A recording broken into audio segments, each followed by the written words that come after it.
തുറസായ സ്ഥലത്ത് മാലിന്യം കത്തിക്കുന്നത് മൂലം ഉയരുന്ന പുകപടലങ്ങൾ ആരോഗ്യ പ്രശ്നങ്ങൾക്ക് കാരണമാകുന്നുവെന്ന ആക്ഷേപം ഉയരുന്നു.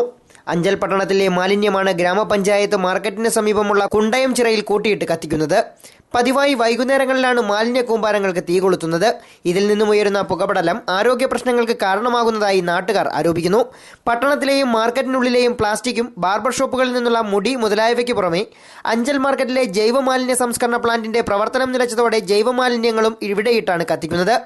മാലിന്യ കൂമ്പാരങ്ങളിൽ നിന്ന് ഉയരുന്ന പുകപടലങ്ങളെ പേടിച്ച് പിഞ്ചുകുട്ടികളെയും മറ്റും മാറ്റിപ്പാർപ്പിക്കുന്ന അവസ്ഥയാണുള്ളതെന്നും നാട്ടുകാർ പറയുന്നു. ശ്വാസം മുട്ടലുണ്ടാകുന്നുണ്ട്. ഇവിടെ നമുക്ക് പല ദിവസങ്ങളും നേരത്തെ കട അടച്ചിട്ട് വീട്ടിൽ പോകേണ്ടി വരുന്നുണ്ട്. ഈ പരിസരത്തുള്ള വീടുകളിലുള്ള കുട്ടികളെ എല്ലാവരും മാറി ബന്ധു വീടുകളിൽ കൊണ്ടുപോയി താമസിപ്പിക്കേണ്ടി വരുന്നുണ്ട്. അപ്പോൾ ഈ കടയുടെ പുറവശത്ത് തന്നെ ഒരു അമ്മ സുഖമില്ലാതെ കിടക്കുന്നു. അവർക്ക് ഈയിടെ ഹാർട്ടിൻ്റെ ഓപ്പറേഷനൊക്കെ കഴിഞ്ഞിരിക്കുന്നത്. അവർക്കൊന്നും ഇവിടെ സ്വസ്ഥമായിട്ടിരിക്കാനേ പറ്റുന്നില്ല. ഇവിടെ മുഴുവൻ ആൾക്കാരോടും പഞ്ചായത്ത് പ്രസിഡന്റ് ഉൾപ്പെടെയുള്ളവരോട് അവർ പരാതി പറഞ്ഞുകൊണ്ടിരിക്കുക. ഇതുമൂലം ശ്വാസം മുട്ടലും മറ്റ് അസ്വസ്ഥതകളും ഉണ്ടാകുന്നതായി നിരവധി തവണ പരാതിപ്പെട്ടിട്ടും ഗ്രാമപഞ്ചായത്ത് അധികൃതരോ ബന്ധപ്പെട്ട അധികാരികളോ യാതൊരു നടപടിയും സ്വീകരിക്കുന്നില്ലെന്ന ആക്ഷേപവും ഉയരുന്നുണ്ട്. പ്രശ്നങ്ങൾ തന്നെയാണ്. ഈ സ്ഥലത്തുള്ള ആൾക്കാർ പ്രതികരിക്കുന്നുമില്ല. ആൾക്കാരെ ആരും പ്രതികരിക്കുന്നില്ല. മുടിയുണ്ടല്ലോ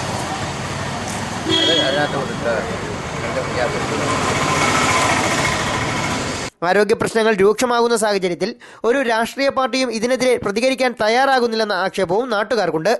മാലിന്യം കൂട്ടിയിട്ട് കത്തിക്കുന്ന കുണ്ടയംചിറ അഞ്ചൽ പട്ടണത്തിലെ ഒരു പ്രധാന ജലസ്രോതസ്സുകളിലൊന്ന്. ലൈവ് വാർത്ത, അഞ്ചൽ.